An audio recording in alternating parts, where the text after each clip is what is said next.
This is the Dollemore Daily, and I'm Jesse Dollemore.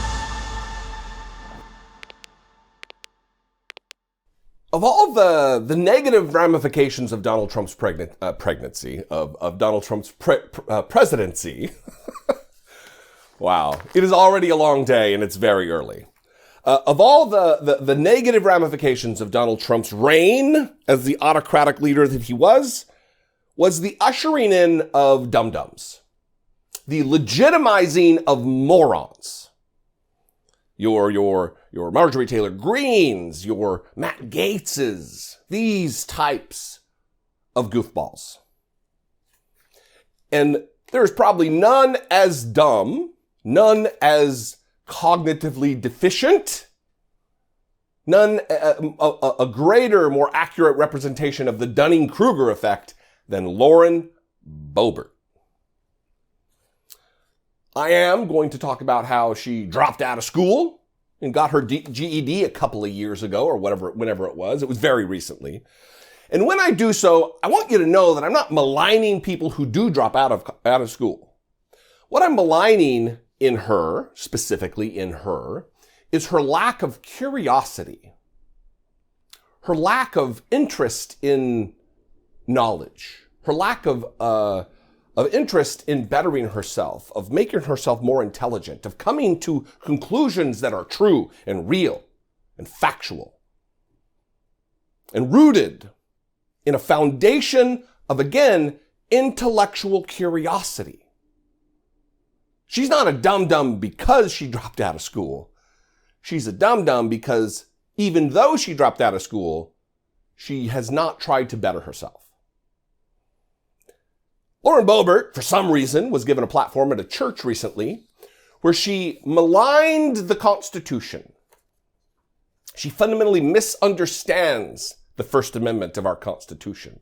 Someone who swore, rose her right hand, presumably with her hand on a Bible, her faith of choice, swore an oath to defend, support and defend the Constitution of these United States against all enemies, foreign and domestic. And then she became that very enemy that she swore to protect the Constitution against. Watch this clip where she talks about the church, and she's tired of this church and separation of church and state junk. Watch this. The reason we had so many overreaching regulations in our nation is because the church complied. The church is supposed to direct the government. The government is not supposed to direct the church. That is not how our founding fathers intended it. And I'm tired of this separation of church and state junk that's not in the Constitution. It was in a stinkin' letter, and it means nothing like what they say it does.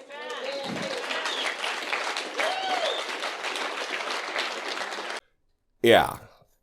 I mean, it is hilarious if it weren't so tragic that this is a woman who represents a congressional district in the United States of America. This is a woman who sits on committees. This is a woman who is in a leadership position in our country.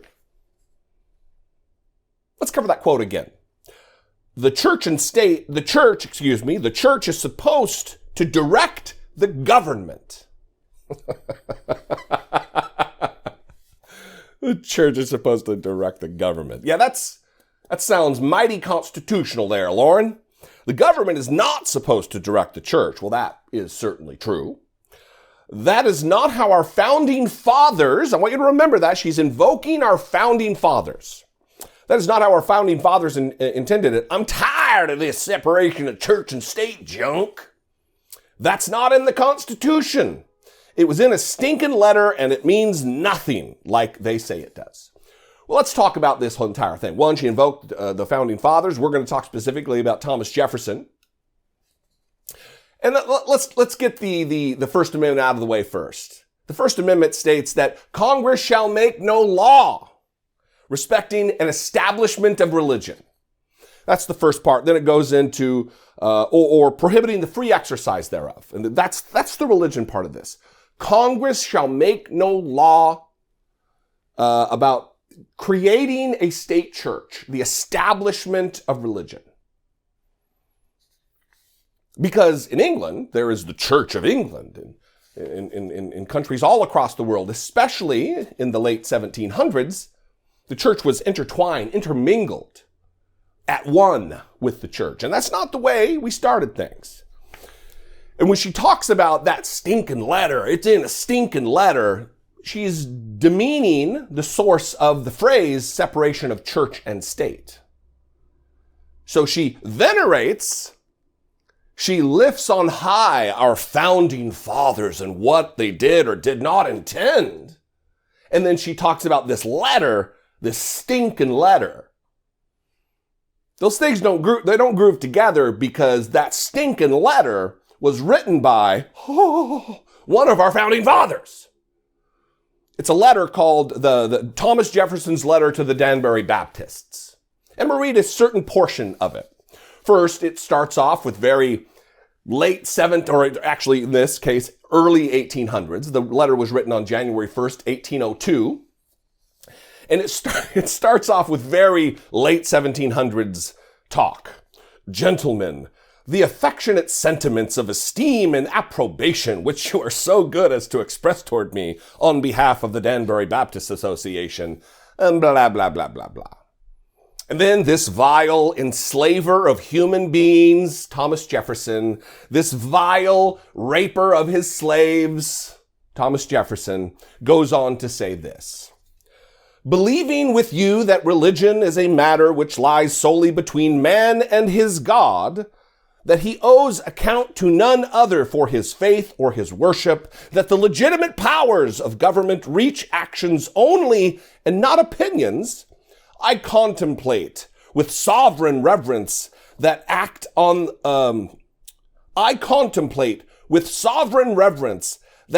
of the whole American people, which declared that their legislature should, quote, make no law respecting an establishment of religion or prohibiting the free exercise thereof, end quote. Thus building a wall of separation between church and state. Thomas Jefferson, the founding father. We know what they intended. We got the letter. We've got drafts of the letter. We know what Thomas Jefferson intended. He didn't write the Constitution. James Madison wrote the Constitution. But Thomas Jefferson was in the mix, if you know what I mean. He wrote our Declaration of Independence. Thomas Jefferson was a young man in his early 30s when all this was going on. He wasn't beleaguered by age. So for Lauren Boebert to act as though the founding fathers cannot be questioned, and then in the very next sentence question them, doesn't jive. It is nonsense. Without equivocation, there is a separation between church and state in our country. That the church will not interfere in the state, just as the government will not interfere with the church. And all of this, you're going to see come up more and more and more and more in the coming days. Because conservatives and Republicans and these fascist enablers, they want nothing more than their particular Christian doctrine to rule over you all. It matters not that the Jewish faith has different interpretations of their Bible. It doesn't matter that Jews have a different opinion doctrinally about abortion than evangelical Christians, because they want Christianity to rule. They don't want Islam in its opinion about abortion. They don't want Judaism. They want their particular flavor, their particular interpretation of Christianity to rule everyone. And it is antithetical to our country. It is an embarrassment that someone who rose their right hand and swore to the Constitution would violate it so flagrantly behind a pulpit of a church. Look, I'm no fan of Thomas Jefferson. If you probably got the vibe that I'm not a fan. But he was no dummy.